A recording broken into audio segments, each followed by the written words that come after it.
महाराष्ट्रातील काही जिल्ह्यात पावसाचा जोर कायम आहे। उद्या देखील जोरदार पाऊस पडण्याची शक्यता हवामान विभागाने वर्तवली आहे। त्याचबरोबर पश्चिम महाराष्ट्रात देखील पावसाचं पुन्हा एकदा जोरदार आगमन होणार असल्याचा अंदाज वर्तवला जातोय। आज आपण जाणून घेऊयात राज्यामध्ये उद्या पावसाची नेमकी काय परिस्थिती असेल ते। मुंबईसह कोकणातील रायगड, सिंधुदुर्ग, रत्नागिरी या जिल्ह्यांना येलो अलर्ट देण्यात आला। सध्या मुंबईत प्रचंड उकाडा जाणवत असून पालघरसह ठाण्यात जोरदार पावसाची शक्यता हवामान विभागाने वर्तवली आहे। उद्या मुंबईमध्ये 30 अंश सेल्सिअस कमाल तर 22 अंश सेल्सिअस किमान तापमान असेल।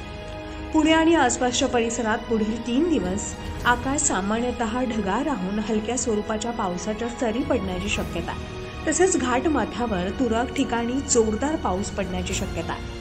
पुण्यासह सातारा, सांगली, कोल्हापूर या ठिकाणी येलो अलर्ट जारी करण्यात आला।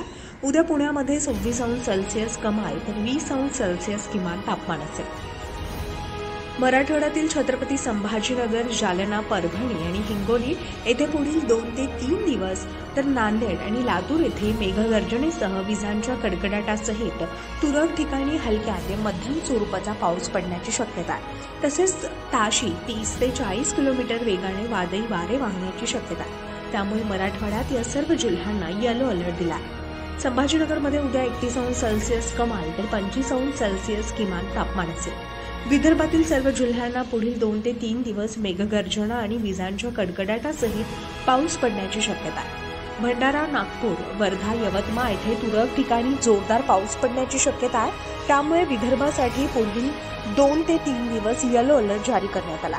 नागपूरमध्ये उद्या 30 अंश सेल्सिअस कमाल तर 22 अंश सेल्सिअस किमान तापमान असेल। राज्यामध्ये पावसाचा जोर अधिक वाढला तर अनेक जिल्ह्यात अतिवृष्टीची शक्यता देखील वर्तवण्यात आली आहे। दरम्यान पुन्हा एकदा हवामान विभागाकडून पावसाचा इशारा देण्यात आला। नागरिकांनी सतर्क राहावं असं आवाहन देखील करण्यात येत आहे।